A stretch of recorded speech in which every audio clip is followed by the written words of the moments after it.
The plaintiff's motion should be denied here. First, my opponent has repeatedly and outrageously misrepresented the facts and the law. I mean, I have no clue where he's getting this stuff from. In Smith v. Jones, our Court of Appeals expressly rejected the same argument my opponent is trying to make. I wonder if he's even read the case. And there's no evidence whatsoever that there was ice on the sidewalk, nor did my client ever testify that he saw such ice. My opponent's argument is a complete, total, and utter fabrication.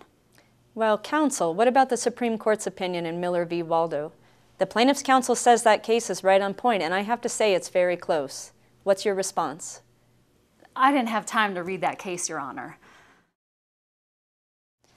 Okay, proceed. You wouldn't believe it. Jerry got up and launched into this incredible personal attack against me. And then she misstated the law, she misstated the facts, and then it got worse. Remember that Supreme Court case that was right on point?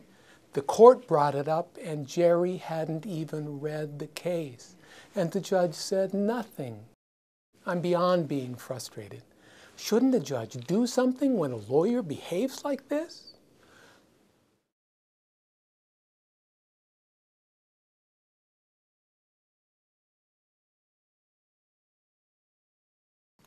The plaintiff's motion should be denied here.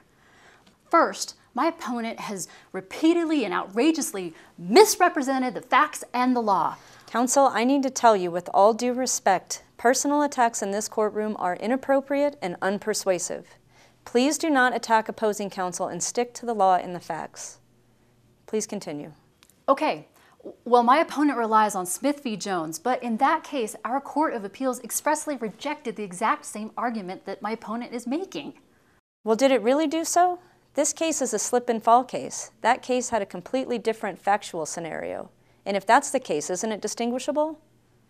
That may be true, but even if it is, there's still no evidence that there was ice on the sidewalk, and my client never testified that he saw some ice. Didn't the witness, Miss Jamison, testify that she saw ice on the sidewalk? And didn't your client testify that he couldn't remember if there was ice on the sidewalk?